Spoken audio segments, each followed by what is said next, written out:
You're listening to Something Cheeky, a collection of podcasts where two sisters discuss books, TV, and movies with just enough irreverence and far too many pop culture references.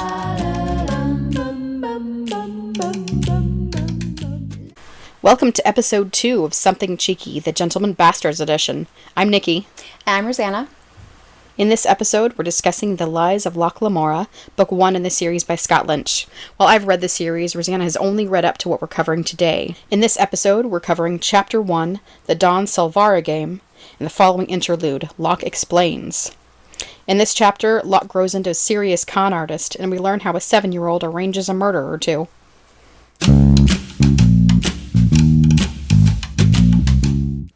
So, Rosanna, what was your reaction to this chapter and interlude? I liked this chapter a lot.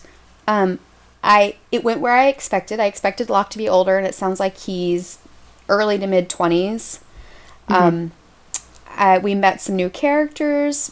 Jean, who's apparently very fat, and Bug, who's a little kid. And I liked how it went in this sort of, hey, this is what I'm doing with my life now. I'm apparently very good at it. So yeah, I really enjoyed it. And I really liked the interlude where we got some more of that back information about the, I'm going to say quote-unquote murders. I wouldn't really call those murders. I think they count as murders. Okay. I wouldn't call them assassinations, but I'd go with murders. Yeah, and not really intentional murders. Well, okay, the thief maker intended to murder them, but that wasn't Locke's intention. So I feel like that was a little misleading. I'll say that. I felt like Locke was, I don't know if I'm going to say intentionally naive, but it seemed kind of that way about it. Okay. He's not new to this world. That's true. He may have thought consciously that he only wanted the boys to be beaten. But he knows that life is pretty brutal, so maybe subconsciously he had a feeling about what was really going to happen. Maybe. Maybe. We don't know. We don't know. All right, so Rosanna, what was your favorite quote from the chapter and the interlude? So my favorite quote was by Galdo, and he's talking about Bug, and he said, I hope he's well enough for us to beat the piss out of him. Which, I picked that one because I am just loving Callow and Galdo so much. They're so great in this chapter. And I finally realized what they reminded me of from the first chapter, or from the prologue, that they're really pushing even more, is they're so Fred and George Weasley. Oh, you're right. They are. They're all their little quips, they're so much like Fred and George. And I love Fred and George. So I'm big fans of these twins. Big fan. Do you think they're going to keep their ears? Oh.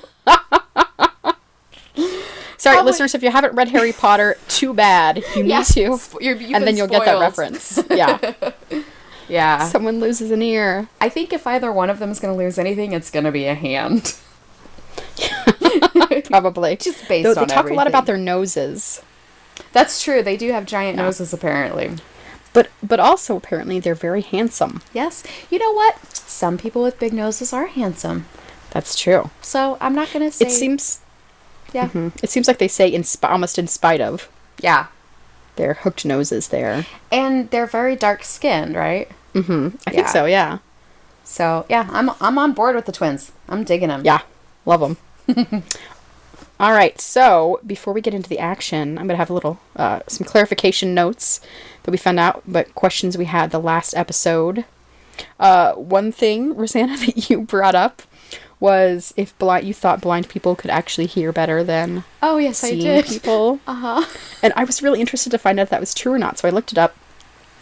There aren't really great sources, but I did find an article on sciencenews.org that says, and I quote, some blind people have enhanced perception in the areas of pitch and peripheral sound localization, but they aren't necessarily better at hearing sounds that originate above or below them. So it really seems directional, but it does seem true. Okay. So like you're that's validated. kind of, maybe? I'm sure the blind people would appreciate being called I just mean that sound level about their ear as it bounces off of other things. Okay, echolocation. Yes, exactly. Okay, so I was a little bit right then, is what you're saying. You were a little bit right, yes. I like that. I think it counts enough, yeah. Okay, good. Also, the word dukedom, we were talking about what the other word for it was, which is spelled D-U-C-H-Y. We didn't know how to pronounce it, so apparently the territory ruled by a duke is called a duchy. Oh, a duchy. Yeah. So the duke is not in charge of a duchy. Which is, I'm sure he has some fiduciary responsibilities. Oh, good one, Nikki. But not of a douchey. I couldn't help it. It was right there. All right, well, good to know then. Yes. All right, so let's get into the action. Great. So this book has several sections. This is section 1, Ambition. And chapter 1 is the Don Salvara Game. And this is where we get basically the big con that we learn about. I really loved just the opening paragraph of this, which I'm going to read. It said, Locke Lamora's rule of thumb was this. A good confidence game took 3 months to plan, 3 weeks to rehearse, and 3 seconds to win or lose the victim's trust forever. This time around, he planned to spend those 3 seconds getting strangled. I was pretty happy about that line. He did a good job. Mm-hmm. They start out in the alley, and Locke is getting strangled by Callow. So, Locke and Callow are back. We're happy to see them. Yes, we are. And this is right by the Temple of Fortunate Waters, which mentioned prayer waterfalls, which is something I am not familiar with. There are so many names in this chapter of things. Mm-hmm. It's like everything has a fancy schmancy name with 3 or 4 or 5 words. Yeah, there's a lot of new vocabulary. You can't just call it like a building. It's like this kind of building from this sort of a person with... Everything describes it. Mm-hmm. So, I'm never going to be able to keep them straight. Just going to throw that out there right now. We could try. You try. So, we also learn that they are trying to steal 20,000 crowns from Don Salvara. And we don't know how much it is, but later in the chapter, we find out that, or in the interlude, we find out that a crown is a white iron, and that is what Locke had stolen. And apparently, all the kids were so impressed they had never seen one before. So it makes me think it's about, I don't know, $100 equivalent. Sure, that sounds right. So pretty big, which means that 20,000 of those is a huge amount of money. And didn't they say that that was half his fortune? Yeah. So he's loaded. Oh, yeah. Yeah. But not the richest Don there is. Right. Which isn't that the way it is, right? Oh, the rich people are super rich and the poor people are super poor. Mm-hmm. But apparently, the gentleman bastards are not very poor, even though they look it sometimes. I did notice that little line he said. Mm-hmm. About having enough money. Yeah, definitely. Yeah, it's hard to pretend to be poor. Yeah. Let's talk about our characters for a second. We see Locke again. We see Callow and Galdo are still around. And then we have 2 new characters. We've got Bug. This is his first big con. He's 12 years old. Apparently he's been with the Gentleman Bastards long enough to learn from them. And we've also got Gene Tannen, who is a large gentleman. Mm-hmm. 224 pounds. I had to look that up too. 16 stone. I didn't know how much stone was. Me neither. 14 pounds, yeah. Which, if he's really tall, I wouldn't say necessarily fat, but he has a belly. Yeah. But he sounds pretty muscly. Yeah, he could be strong with a little belly. I thought it was kind of funny when after, and I'm skipping ahead a little bit, but after they are rescued from the alley, that they're trying to help him up and stuff, and he's acting like he's all passed out or whatever. And he's like the heaviest person. And they're all trying to help him up. So, I don't know. And then even when Galdo, whichever one, touches him on the back, he pretends like he's injured again. Right. It's very good. I like his acting skills. Yes. So we also find out that Locke has grown to be, it says, a medium man in every respect. Medium height, medium build, medium dark hair, cropped short above a face that was neither handsome nor memorable. Mm-hmm. So pretty much the perfect person to act like all different kinds of people. Yeah. And not be recognized. Yeah. Because he seems so average. Right. Except for his gray eyes. Yeah, that totally worked out well for his career here. Oh, yeah. I mean, accidentally. Yeah. Who knew? So then we get on the barge, and we, of course, get Bug giving us all our exposition for this, describing what he's supposed to do to Jean. Mm-hmm. And they pass barges that have things like ale casks and even cows on the canal. Yeah. Which is a strange image. I don't know if they move things like that in places like Venice with canals, but I can't imagine a cow on a barge. Yeah, I was thinking about Venice too, and when they were talking about getting their horse, they're like, we're putting the horse on a boat. And I'm like, a horse on a boat? But and I imagine a barge, something that's being pulled. It doesn't not seem very sturdy. And like flat, right? Yeah. Yeah, I don't know. Oh, we also find out that Parthas is like summer. Right. So another vocabulary word. Mm-hmm. And Penance Day, I'm not sure if that's like Sunday's the Sabbath or if that's a monthly or quarterly thing. Who knows? And that jail is called the Palace of Patience. Oh, and also we got the first reference of them calling themselves the Gentlemen Bastards. That's right. Which I liked. Do you think that's something that they came up with or that Father Chains came up with? I don't know. And that reminds me that we don't get much mention of Father Chains in this reading. None at all in the chapter. And we just get him in the interlude, which is the past. So I'm not sure where he is at this point. And yes. it kind of seems like a name maybe he would have come up with. But it really seems like something Locke would have been like, yeah, this is what we're going to call ourselves. Mm-hmm. Oh, yeah.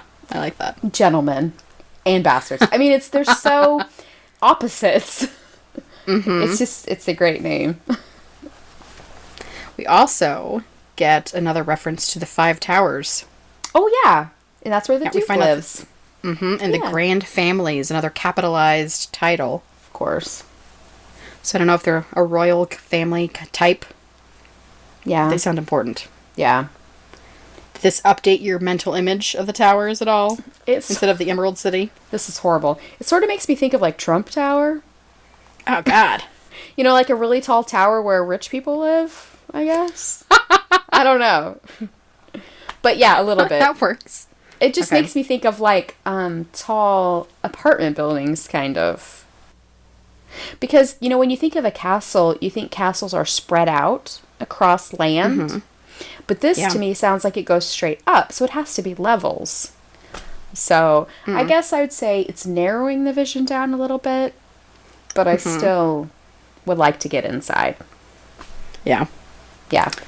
So we see Locke back, and he's all grown up. Mm-hmm. It says he's at least twice Bug's age, so he's at least 24. Mm-hmm. And also later, I think they mention it's been about 20 years since he was in the Thiefmaker's area. Right. His horrible warren under the graveyard. His graveyard, yeah, you can just say graveyard. Mm-hmm. Yeah, his graveyard works. Mm-hmm. So then we're back in the alley. So we see someone or something passing overhead. And one of the twins notices it. Mm-hmm. It says, at that instant, a dark shape darted across the gap of sky between the alley's high walls, its fluttering shadow briefly falling over them as it passed. And then it shows up later, too, but nobody notices it. It shows up twice more. Oh, does it? Mm-hmm. I think that Bug sees it. Oh, okay. When he's and then nobody sees it the third time. Mm-hmm. Okay. Yeah, it's a mystery, and we don't find out in this chapter what it is. Nope. Oh, so one little aside I noticed was the Elder Glass wind chime is unlashed to chime 11 o'clock. I noticed that too. Which is... I imagine this giant glass wind chime hanging down that takes 6 men to unlash and relash every hour. Yeah, you can't bang glass against itself to make noise unless it's really thick, right? Mm-hmm. So, I'm not understanding this whole Elder Glass situation. Well, it sounds beautiful. They described it looking like liquid diamond. Oh, that sounds really nice. Mm-hmm. I just don't understand how this stuff is possible. Well, it's the aliens from afar. Okay, but... we don't know anything about. Right. And glass, it just doesn't lend itself very well to buildings and bridges and wind chimes. So... it's really not what I would choose. No. I would go with wood, probably. Those who build glass houses make wind are chimes aliens from the materials. No. Those Definitely. who build glass houses are aliens. The dark thing flying across the sky. Mm-hmm. It doesn't really talk about how big it is. So even Not though, yet. So even though I'm guessing it's a bird, I want it to be a dragon. So I don't know. That's just what my hope is. That is what my naive dream for that. It could be a really far off dragon, and the shadow is so large that it seems... maybe they're like pygmy dragons. Pygmy dragon? Right? Alright, I'm sorry. Moving on. Oh my god. Pygmy dragons living in elderglass towers and eating cinnamon lemons. That was a weird one too. He ate the whole thing. Even the peel. It sounds kind of good. I kind of want one. I don't want one. That sounds really weird. Cinnamon lemon? Yeah. I loved Jean eating the marsh apples, and the entire thing, including the disgusting seeds that are used to make fish poison. Fish poison, yes. And he just laughs it off. He's like, good thing I'm not a fish. Puts hair on your chest. Yeah. So we get to the shifting market. There are hundreds of merchants on barges. There are yellow jackets on barges keeping the peace, with prisoners rowing. And then, one of the crazy things, the canal tree that they mention on one of the barges. I'm just imagining a tree kind of precariously rocking back and forth, and it had children climbing up and down it, pulling off the limes and lemons for orders. Yes. That seems incredibly unsafe. And really weird. I mean, are they saying that they're carrying the tree on the barge, or did they grow the tree on the barge? That's what I'm not sure, because the roots hang over and they're drinking in the water from the canal. Well, then it has to be growing if it's drinking. Mm-hmm. But it's not in a pot. No. It's very strange. It's probably an alien tree. We also see the gentled horse with the milk white eyes. It has basically no reaction. With a capital G, so many capitals. Mm-hmm. Yes. Mm-hmm. So, what do you think about the gentled horse? How is it done? What is it? Well, so they talk later about a trained horse, I think, or something. And this is different. This is like brain dead. Yeah. Or something. And one of the twins calls him Impediment? That's what he named the horse. Impediment. Yep. So I don't know. He could be a flying buttress. I don't know if they. I don't know. It's like they're brain dead, I guess, but they still function. Mm-hmm. I don't know if there's like some crazy hypnosis. That doesn't make any sense. I don't know. Scratch their eyes theory. Are milk white, so all I can imagine was some sort of, I don't know, I guess like glaucoma kind of something changes, but it doesn't seem to affect their sight. It just affects their brain. Yeah, they're just very docile, I guess. Mm-hmm. Or even more than that. There's just nothing. Bug says that the horse is bloody creepy. Mm-hmm. Sounds creepy. He does. So then Locke comes out of the inn. We find out he's not just good with makeup, like we learned when he was the plague orphan, but he's good with accents and has completely different mannerisms as Luke Fairwhite. Yes. And I love that he talks about how it's unfortunate, but he's imaginary, and... Yeah, I'm entirely fictional. Yeah, that's just great. So we also learned that they average about one big con a year. Mm-hmm. So they must spend a lot of time... And this is the fourth? Working or being lazy between. Mm-hmm. Yeah, this is the fourth con? In as many years. Yeah. Mm-hmm. Well, it's a lot of planning. Yeah. Probably a lot of research, too, so you can get a good mark, so you know who you're going after. Mm-hmm. And they apparently spend a lot of money on getting authentically expensive clothing to match their characters. So they've got to be really successful. If they have enough money to live on one job a year, plus supplies for the job. Mm-hmm. Which is good for them. Yay, entrepreneurs. But I feel bad for their victims. Yeah. So, I don't know. Well, we don't know much about Don Lorenzo. Or Don... Well, yeah, I guess his first name is Lorenzo. We don't know... Salvara? Is that... Yes. Yeah. We don't know much about him. That's true. So maybe we don't like him. Do we know if we like him yet? Well, I mean, he was nice to them, so... He was. In first appearances, he's not a bad person.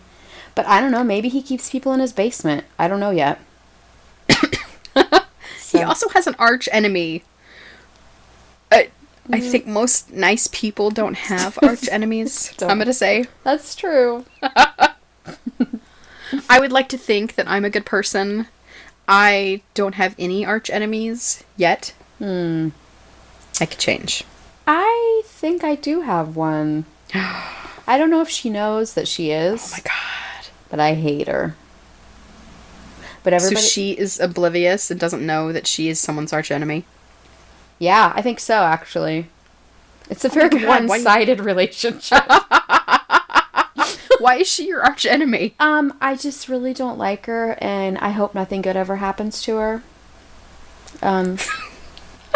That's pretty much it. That's like the nicest way to hate someone. I actively wish them harm, but I kind of don't mind if something bad happens. I just, I hope that every time she drops toast, it's butter side down. I hope every time she, goes outside, it's raining. I hope all her hot food that's supposed to be hot is cold, and all her food that's supposed to be cold is lukewarm. I just want her to live an uncomfortable life. You're the worst supervillain I've ever met.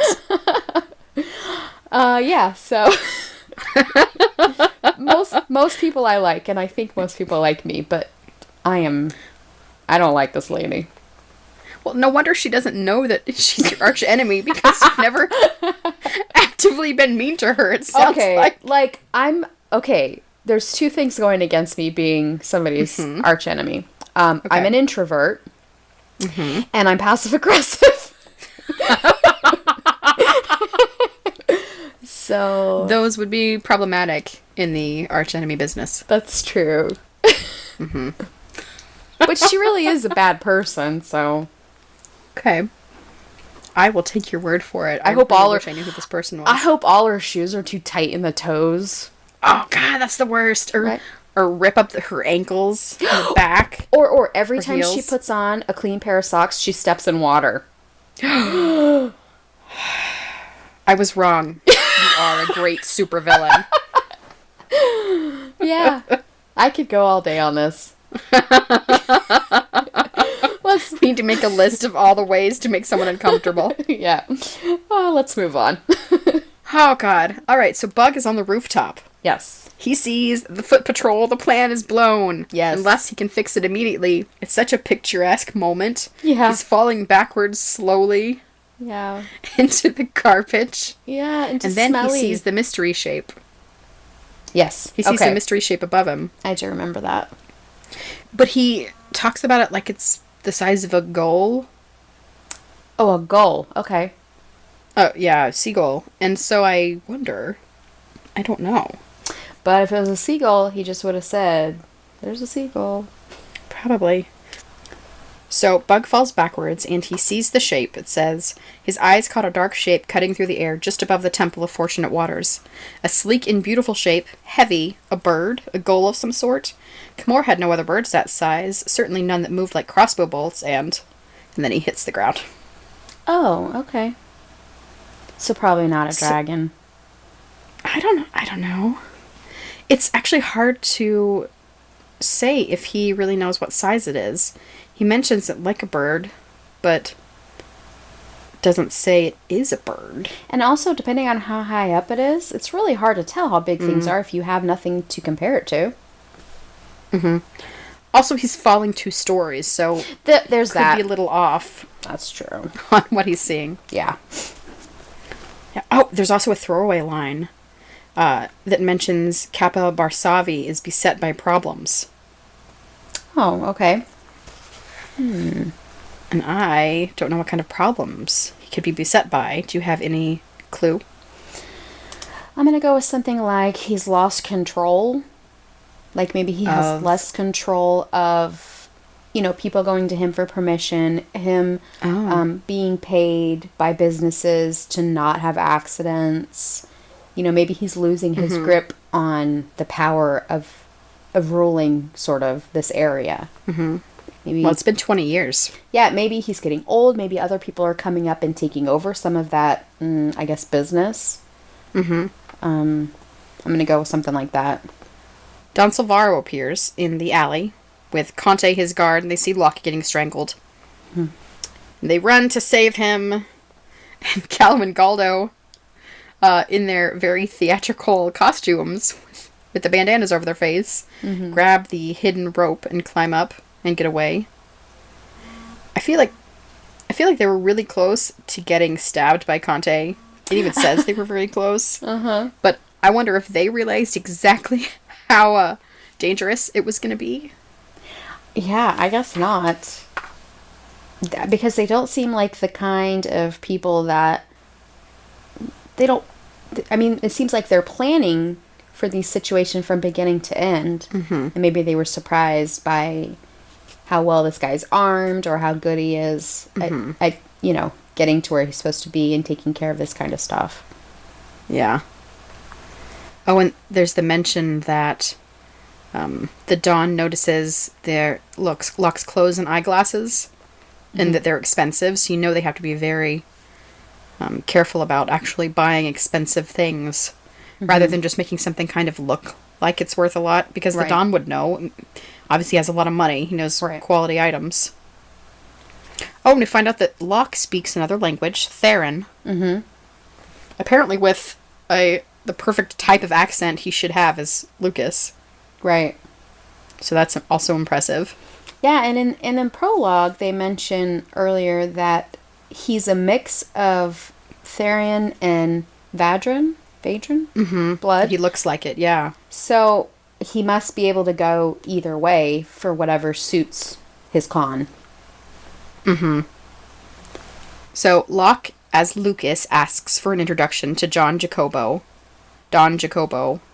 And it, I feel like as a reader, it sounded a lot very see-through. Yes. What he was asking for. Yeah. But, I know that he's in a costume and that he's not who he says he is, and so maybe it obviously is not as obvious to the Don. Sure. And he knows he's the archenemy. And maybe he's used to being asked these sorts of things in the circles he runs in for introductions and stuff. And he knows that this new guy in town doesn't know people, so maybe he just lets it slide that he wouldn't know. When you say new guy in town like that, I just hear John Mulaney. Yes! His new guy in town. Yeah. I'm new in town. Yeah. I'm gay, I have AIDS, and I'm new in town.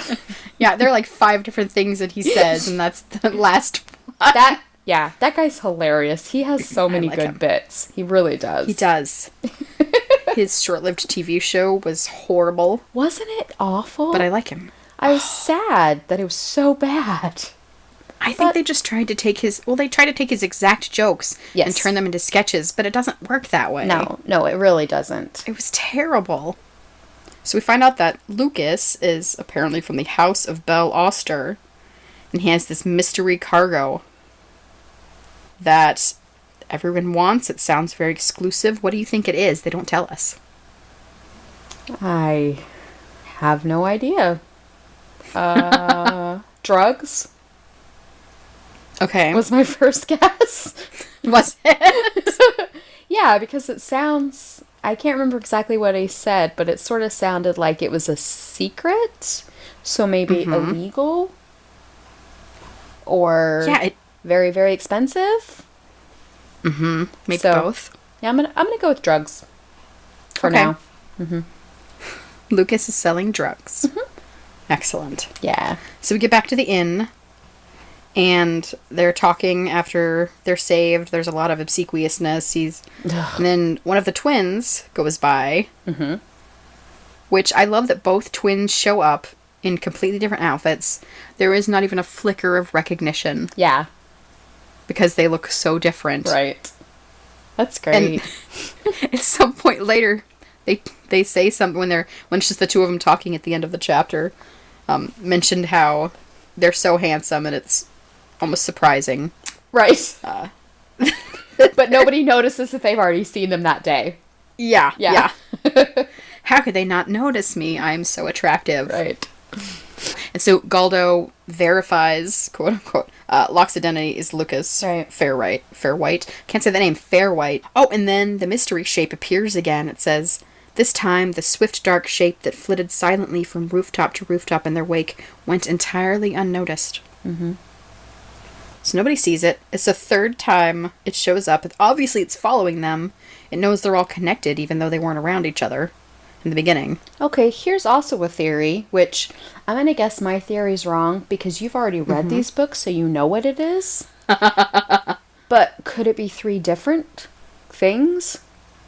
Okay. Like if it's a bird, could it be 3 birds? It might be. Is it free bird? It's... I'm sorry, that was terrible. 3 free birds? Oh, no. Now it's worse. But I mean, if you're talking about something flying overhead, if I saw a bird fly overhead and then I saw that bird fly overhead again, it would be just as easy to assume it was a different bird than the same bird. It's true. But maybe it's a drone. It's not a drone. But since you said,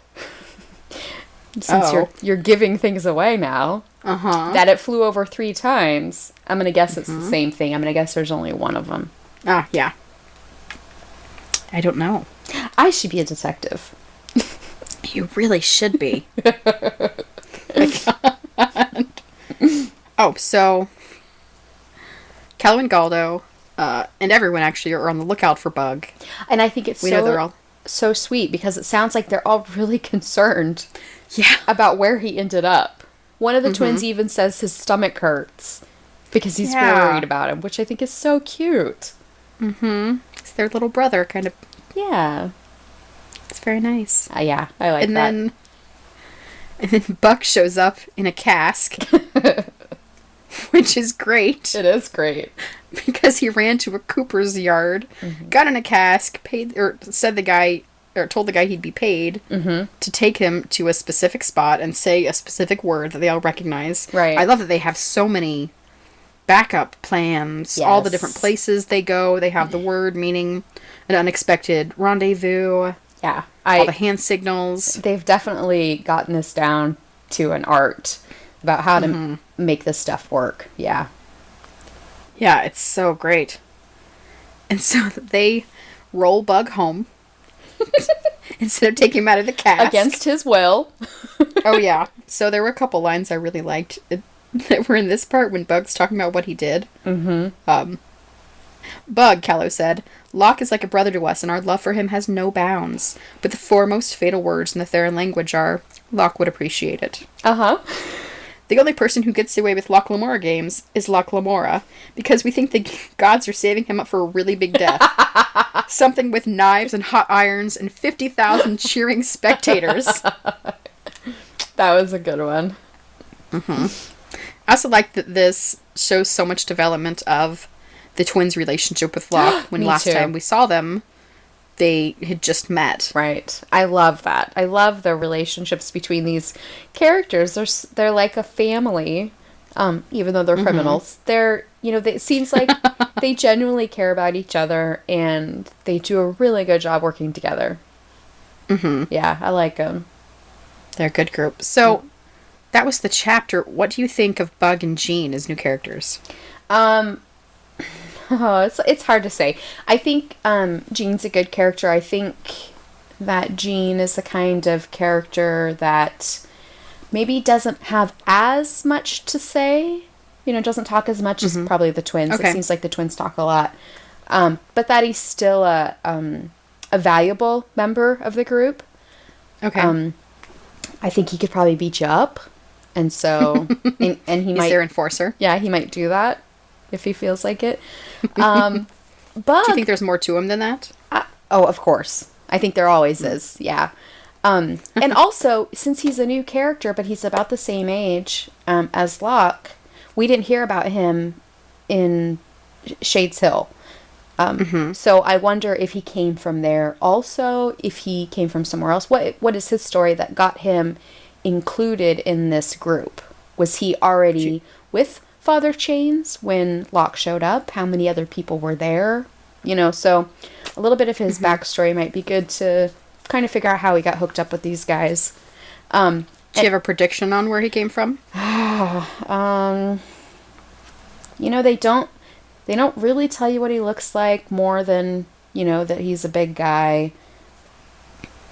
They never make, as far as I can remember, any reference to his past with the other guys, except for the fact that he's been with them for the 4 years. So I really have no idea where he came from. Okay. Maybe he was an orphan. Maybe he wasn't. Maybe he grew up really wealthy and then his parents died and lost fortune. And so he had to, I don't know. It could be a million things. I don't know. Bug, I'm assuming, is an orphan. Maybe or maybe not from Shades Hill, but I'm going to guess maybe not. Okay. I don't know. And the thing about Bug is a lot of times when you have this character that's younger than everybody and they're new to the group or whatever, they're always blundering, it seems like, and making mistakes and stuff. But this kid really seems committed. He jumped off a building to make sure that this con went through how it was supposed to. He knows that these guys were depending on him, and he was like, I'm going to do whatever it takes to do my part of this job, even though he's 12, so obviously he's in this sort of grow up fast kind of area, which of course we know that Locke is like that too. So it seems like he's really committed to this, and he's got skills, I think.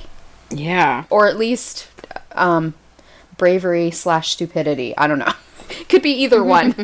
But yeah, I like both of them. I like their additions. Sometimes this is dumb. Sometimes I have a hard time letting new characters in. When I'm getting used to and enjoying the characters I already know. I'm like, no, I don't need you. I got the twins, I got Locke, I'm good. But these guys, I think, really kind of round it out nicely. So I'm happy to see them and definitely happy to hear more from them. Yeah. Yeah. One thing I really liked about Bug was it said he had jumped off the building with all the naivety of youth and being sure he could never be injured. And then after he falls, he would reevaluate his own claims on immortality when all of this was over. Yeah. And that also shows that it's not stupidity. So Bug seems like he's really impulsive, and then he looks back on it later and is like, maybe next time I'll do that differently. Yeah.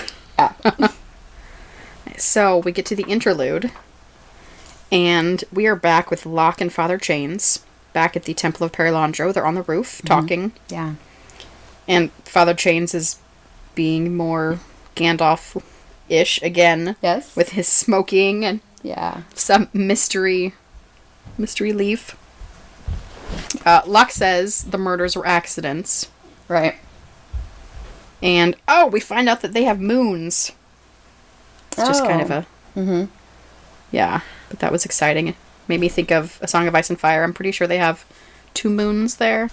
So we find out that Veslin and Gregor are the boys that were killed. Veslin was beating up the smaller kids, taking their haul. The streets ended up getting less food. All the street kids did. Right. And so Locke said, I thought and I thought and I thought about what to do. Which seems so earnest and adorable. I know. Tiny little Locke, until you remember he's thinking about getting revenge on some boys. That's not so adorable. Well, he's just trying to protect his fellow young people. So he gets Yeah, he gets a bunch of the younger kids to steal more until they finally find a crown, and then he hid it out in the city so nobody could get to it. Eventually snuck it into Veslin's room and hid it pretty well, and then told the thief maker it was stolen from the Yellow Jackets, which sounds like a secret peace violation. Right. So the thief maker goes in, digs around, it takes him a while, but he finds the coin, and then we find out that you can actually buy death marks. Right. It's not just asking for them, you have to buy them. Which makes total sense. Yeah, I can't imagine Kappa would want to give those away for free. Exactly. Sure, go kill someone. Mm-hmm. So here's a question. Why did the thief maker automatically believe that this crown was taken from a Yellow Jacket? Could it have been stolen from any of their marks? Seems like it. So what is it about Locke that the thief maker just believed him over the other kid? That's a very good question. You know what I mean? Mm-hmm. Why did he believe him? Why did he just take his word? Because it's not like he just took his word for it and then made the guy drink oil. He slit his throat. It's also possible that even if he wasn't sure if Locke was telling the truth or not, that it was such an egregious thing to happen to break the secret peace that it wasn't even worth spending the time to find out, because it would just bring more attention to it if he wouldn't asked the Yellow Jackets about it. But he didn't even ask the kid, did he? Well, why would he believe the kid? Far less than Locke. Of course I didn't steal from the Yellow Jackets. There's no reason to believe him. I'm still sort of... I wonder if the thief maker was like, this guy's bad anyway. Mm-hmm. So, well, he's not... Maybe he didn't think that the kid was worth even a question. Not even an investigation, but just a question. Well, he went out. It sounded like he went out immediately to go get the death mark. So maybe he was just worked up so much he didn't stop to consider whether it was true or not. I guess. And immediately acted, because eventually he found out it wasn't true. So how did he find out? Yeah, I mean, it just seems like... didn't actually happen. And he's already been suspicious of Locke. Mm-hmm. He's already called him out several times. Hey, I don't want you doing what you're doing. Mm-hmm. And he just automatically believes him. And he slits 2 kids' throats. Yeah. Just based on the word of this kid that he doesn't really trust anyway. Yeah, that he really shouldn't trust anyway. I mean, I'm just saying... And he knows it. So, it just seems a little like there maybe is more to it, I guess, is what... Mm-hmm. Maybe there's something else that happened that we don't know yet, that was in the background. I don't know. But to me, it's a little suspicious. Okay. So Father Chains says he knows where Locke messed up, and he says that all the little kids that helped Locke are going to be dead before the night is over. So at this point, Locke has a lot of blood on his hands for a 7-year-old. Yeah. So, do you know where Locke messed up?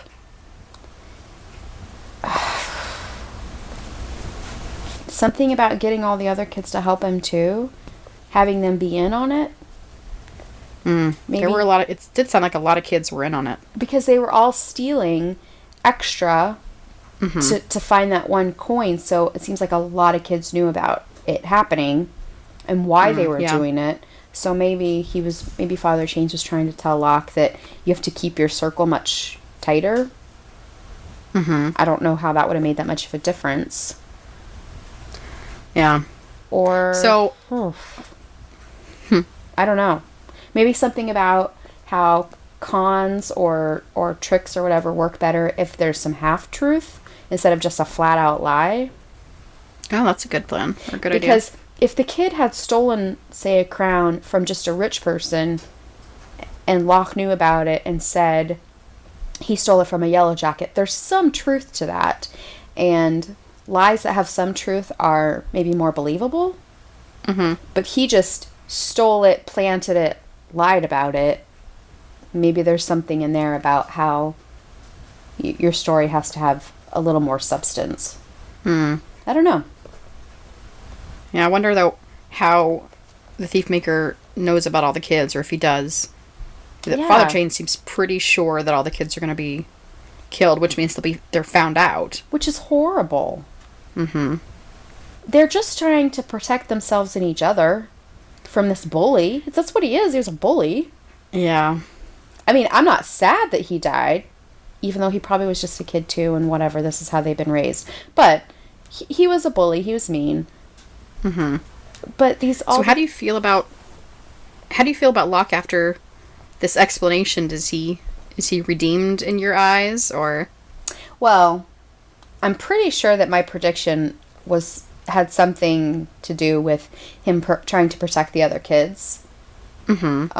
And I feel like that's what it was. That's what he was doing. Himself too, but the other kids too. And so yeah, I think he's still sort of in the same spot for me, that he's where I thought he was. Okay. I think he's not all bad. But I think he too is a product of his environment. Okay. So, but I don't think he meant for those kids to get murdered. Yeah. I'm just gonna believe that. Until I'm told differently. You seem happy to believe that. Yeah. Okay. So, that is the end of the interlude. Next week, we're going to cover Chapter 2 and the following interlude. Now, I'm going to tell you the names of these, and I want you to tell me what you think is going to happen based on the names. Okay. So, Chapter 2 is called Second Touch at the Teeth Show. So, we're going to a carnival.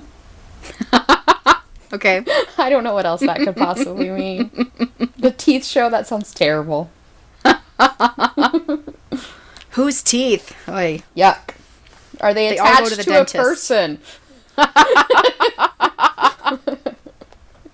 And the interlude is called Locke Stays for Dinner. I'm gonna guess. Seems pretty clear. Yeah, that's his first dinner with the crew at Father Chains' crib. Mm-hmm. And we know that the twins are cooking, so that could be good or bad. Yeah. Because they got in trouble last time and had to cook dinner because of it. Yeah.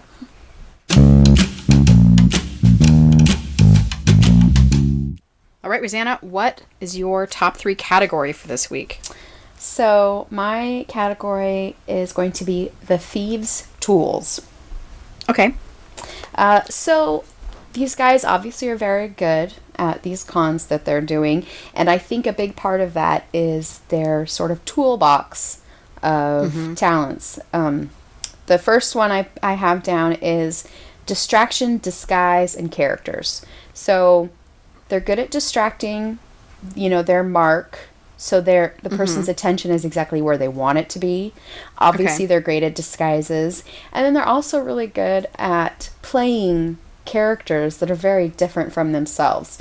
They've learned how to become other people and blend into whatever they're trying to blend into. It sounds like they're all good at that. It really does. Yeah, they've really worked hard at it, I guess. It almost seems like, hey, if you're going to work that hard, you could get a real job. But that's beside you probably couldn't get point. $2 million in one shot with a real job. That's probably true. So my number 2... And Bug hasn't... Oh, well, yeah. Okay. Yeah, Bug hasn't learned anything yet because he's still just doing the lookout work. Right. So I'm kind of interested to see if they're going to teach him all that as well. Also, a great thing about him is he's so much younger than them, so he can play different parts that they can't play. Oh, that's true. So they can teach him to be, a child character in these cons that they're working. So he's their ingenue. Sure. Of course he is. Okay, so my number 2 thief's tool is their hand signals. Oh, yeah. I love the part where they talked about one of the twins as he's walking away from Locke, who is in disguise. He makes these hand signals that seem like he's adjusting his coat, but they're telling Locke, I don't know where Bug is. I'm going to try to find him. Yeah. And Locke just puts his finger on his nose to say, I don't know where he is either. How can you make those movements by adjusting your coat to say a whole sentence? So I think that's a really great tool to have complete conversations in front of people and they have no idea what you're saying. So that's a really great tool. And alternately, are there ever times where Callow's adjusting his hat and they think he's saying something he's not? What? Timmy's in the well? Yeah, maybe. I don't know. I feel like, though, there's probably some eye contact that shows it's a deliberate message. Mm-hmm. So if somebody's adjusting their hat and they're not looking at you, maybe they're not secret talking to you. Secret talking. I don't know. So my number 3 is Orphan's Twist, a.k.a. Little Red Pepper. Apparently it's a bag of peppers, like flakes of pepper, that they just throw in people's faces. And it burns. Hit them in the face with it. Yeah, and it burns, and they get to run away. It's kind of like old school pepper spray. Yeah. So. And they make sure not to keep it next to their skin, too, I noticed. Yeah, I feel like the women of that time probably should have been carrying it around, too. Just to protect themselves. Probably. So yeah, that was my top 3. I think those were some good tools that they're using, and I expect them to continue to use them. Nice. Yeah. Do you have any predictions about what's going to happen next for anybody? I feel like the next chapter is probably just going to be more of them, getting in with Salvara. And I don't really know where they're going with it, so... They're going to the teeth show, didn't you hear? Okay, alright. I know that they're literally going to a teeth show. But since I don't know what a teeth show is, mm-hmm. I really don't... Is it a bag of teeth? Do you get to buy... If it is, I'm going to stop reading. Do you get to buy teeth? Is it like a trade show, gun show, teeth show? It's a denture convention. Yeah, exactly. You can have them made. Oh, man. Yeah, so I'm not really sure where they're going with that. Okay. But anybody else? I'm super excited about just continuing to watch the team work together. I really like them. Good. I wouldn't mind some female characters at some point. I don't think we've met a single female character. Well, so we heard about someone called Sabitha. That's right. Which I thought was a girl. Sounds like a girl's name. But we only heard her name in passing. We didn't actually talk to her or see her. Mm-hmm. So I would definitely like some female characters. I'm assuming also at this age of these guys, there have been relationships, there will be relationships, at least some flirtations, especially mm-hmm. when they're dressed up as their characters. Oh, yeah. It seems like young women would, talk to them, give them attention and stuff. So... We know at least one of the twins goes to houses of ill repute. Yes. There is a comment about that. There is. Which... I'm trying to avoid saying it. It was an interesting phrase I've never heard before. Yeah, I'm not going to say it because many people find that word very offensive, but listeners, you know exactly what I'm talking about. Yeah, it's an offensive word, but it's almost funny. The way it's said in a very... Yeah. Very funny way. Yeah. But yeah, so I'd like to... I would like to see some women in this book. Well, and they had talked about Sabitha, but they're called the Gentleman Bastards. I mean, that's true. So... But here's the thing, too. If you're a gang of thieves who are pulling cons, it would be a good idea to have a female character, a female in your group to play some of those characters, especially when you're talking about conning men. Yeah, I'd rather not see Locke in drag, though I'm sure he could pull it off. I'm sure it'd be adorable. But still. But, yes, I'd like... And I like women characters, so... I know. Yeah, I'd like to see some pop up for sure. Yeah, we need some lady action in here. Not like that. I mean, maybe. I'm not against it. Yeah. I would read that chapter. All right. Sure. Now it's time for Cheek of the Week. This is where we talk about something good, something we found that we really like and we want to share with you.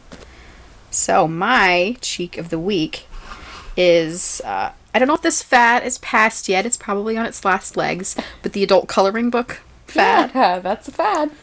Is it still going? I don't know. It is. Great. So there is this hilarious coloring book you can buy. It's called Make Life Your Bitch.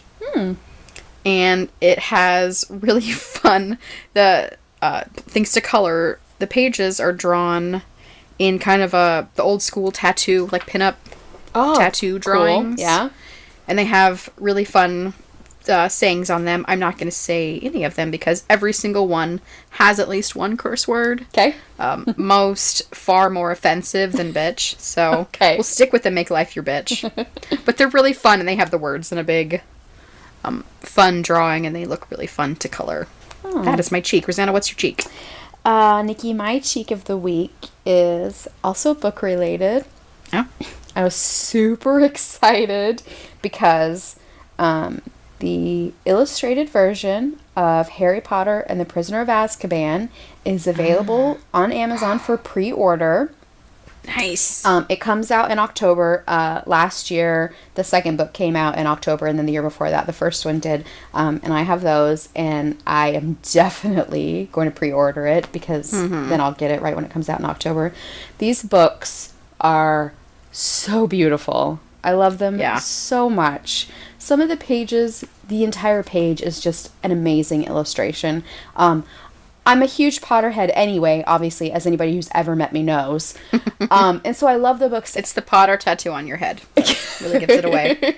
I love these books anyway, but to have these illustrated versions with these just amazing pictures in them, it's such a fun way to read the story again. And also, it really makes the books easier for smaller children to either listen to or to read, because having those pictures really helps them with the imagery, if they haven't seen the movies, obviously. And another thing that's so great about these books is the man that illustrates them, and I probably should have written his name down, but the man who illustrates them, he does such an amazing job with these characters, and I am so excited about the books continuing to come out and to have him aging the characters. Oh yeah. As he draws them. He has this picture of Hermione that's it's so cute, it's so sweet. The colors are amazing, and just to see each character as he ages them as they go through. I can't wait to see his drawing of Voldemort, which is obviously not going to be until the next book, but the pictures of spoilers. Oh, yeah, spoilers. The pictures of Diagon Alley, the pictures of Hogwarts. I mean, it's another wonderful way to experience the story. I love these books so much. So I was super jazzed when I saw that this one, Prisoner of Azkaban, is available for pre-order. Oh, I can't wait to see how he draws Sirius Black. Oh, yeah. That's going to be awesome. Remus Lupin is going to be awesome. The Dementors. It's just... I'm excited about to see all the different drawings of Tonks. Yeah. And her different, because she can look any way she wants. Yeah, pig nose, pink hair, all that kind of stuff. Yeah, so I'm really excited about getting this, and I'm really excited about going through and just looking at all the pictures, and they're really beautiful. I will say, they really are. This book is a little more expensive than the last two have been, and I'm guessing they're going to continue to get more expensive because they get bigger. Yeah, because that makes sense. Yeah, and the illustrated versions are really big books. They're, I'd say, almost a 12 by 12, maybe. Okay, yeah. Yeah, and when you're talking about that, because each book is the full story, so, like, let's say Goblet of Fire, so the next one, is a enormous hardback and paperback book. So if you're talking about making it even bigger and then adding all of the illustrations too, it's going to be a huge book. In fact, I don't even know if it's going to fit on my bookshelf. I might get a bookshelf just for those. I might have to. So, oh no. Yeah. So my cheek of the week, of course, is all about Harry Potter and this amazing Prisoner of Azkaban illustrated book coming out. I'm super jazzed. Yeah, they're so pretty. I remember you got the first one for my daughter, who is 1 year old, so she's far too young to read it. I have shown her some pictures, and she seems to really like them, but I have to keep taking it away because she's at the age now where she likes to just rip pages out of books. Yeah, please don't let her do that. I really don't want that to happen, so I'll kind of show her from afar, and she'll reach for it, and it seems very mean. But it works. They're so great. I'm super excited about it. Great. So, listeners, you can find all of our Cheeks of the Week and send us your questions on our website, somethingcheekypodcast.com. That's our episode. Please leave us a review wherever you get your podcasts, and follow us on Twitter @SomeCheek. And you can also check out our other podcast where we talk about the TV series Vikings. Thanks for listening. We'll see you next week. La, la, la, la, la, la, la, la. da da da.